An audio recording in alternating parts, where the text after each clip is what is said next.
নদীতে পানি বেড়ে যাওয়ায় ডুবে গেছে বাঁশের সাঁকোটি। দুই পাশের হাতলেরও বেশিরভাগই ভেঙে গেছে। এরকম ঝুঁকিপূর্ণ অবস্থায় ভাঙা ডোবা সাঁকো পার হয়ে বা বিকল্প ৮ কিলোমিটার পথ ঘুরে আসা যাওয়া করছে প্রাথমিক ও মাধ্যমিকের শিক্ষার্থীরা।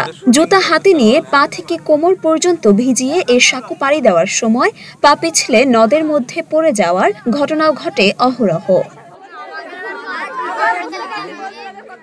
গ্রামের একাধিক বাসিন্দা জানালেন তাদের এই দুর্ভোগের কথা। জানালেন ২০১৮ সালে সাবেক সংসদ সদস্য কাজী নাবিল আহমেদ এই সাঁকো নির্মাণের জন্য ৪০,০০০ টাকা বরাদ্দ দেন, কিন্তু এমপির পিএস আবু মোসা মধু ও কাশিমপুর ইউনিয়ন আওয়ামী লীগের সহ সভাপতি ইমতাজ আলী ও আওয়ামী লীগ নেতা বজলুর রহমান বিদ্যালয় কর্তৃপক্ষের নিকট অর্থ হস্তান্তর না করে নিজেদের মতো দায়সারাভাবে সাঁকো মেরামত করে। ২০২৩ সালে বিদ্যালয়ের ফান্ড থেকে সাঁকো নির্মাণ করা হলেও প্রবল পানির তোড়ে সেটি ভেঙে গেছে বলে জানান বিদ্যালয়ের সহকারী শিক্ষক। ডিসেম্বর মাসে মেরামত করেছি, স্কুলের ফান্ডের থেকে আমরা এই টাকাটা খরচ করেছি ছাত্রছাত্রীদের সুবিধার্থে। এইবার প্রচণ্ড বৃষ্টির কারণে আবার সেই সাঁকো নষ্ট হয়ে গেছে। নদীর পানির ঢেউয়ে এবং পটের চাপে সেই সাঁকোটা আমাদের ভেঙে নষ্ট হয়ে গেছে। আরেক শিক্ষক জানালেন দীর্ঘ ১৫ থেকে ১৬ বছর সরকারিভাবে সেতু নির্মাণ না হওয়ায় ঝুঁকি নিয়ে আসা যাওয়া করতে হয় শিক্ষার্থীদের।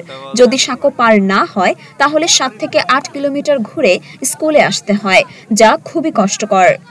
প্রায় সেতুটা আছে, বৃষ্টি হলে সেতুটা তলায় যায় বা ছেলেমেয়ে আসতে পারে না, যার জন্য আমাদের অভিভাবক বা ছাত্রছাত্রীর খুব ক্ষতি সাধিত হয় এবং লেখাপড়াও করা খুব কষ্ট হয়ে যায়। আমরা চাই যে এটা একটা স্থায়ী সমাধান হোক এবং এখানে একটা ব্রিজ কিংবা যে কোনো সরকারি একটা ব্যবস্থা গ্রহণ করে তাদের যাতে গ্রামের ছেলেমেয়েগুলো সঠিকভাবে আসতে পারে, তাহলে তাদের ৭-৮ কিলো ঘুরে তারপরে স্কুলে আসা লাগে।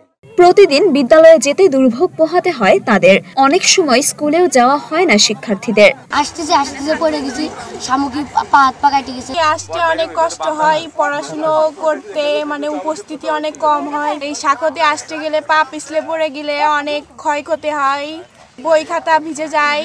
এই সাঁকোটা যদি ভালো হয় তাহলে আমাদের খুবই সুবিধা হয়, কারণ এই সাঁকোতে আমরা আসতে গেলে অনেকভাবে পড়ে যায় কিংবা বই খাতা ভিজে যায়, যাতে আমরা স্কুল যেতে পারি না। এই জন্য স্থায়ীভাবে আমরা এই সাঁকোটার সমাধান চাই। লিখিত আবেদন দিলে সমস্যার সমাধানের আশ্বাস দিলেন উপজেলা নির্বাহী কর্মকর্তা। আমার কাছে আসলে কেউ কিছু বলেনি, ওখান থেকে কিছু জানাইনি। ওখানকার ২-৪ জনকে জাস্ট একটা আবেদন নিয়ে চলে আসতে বলেন, আমি ওখানে ব্যবস্থা নিচ্ছি। একটা ব্রিজই পারে এলাকাবাসীকে দুর্ভোগের হাত থেকে বাঁচাতে, এমনটাই মনে করছেন গ্রামবাসী।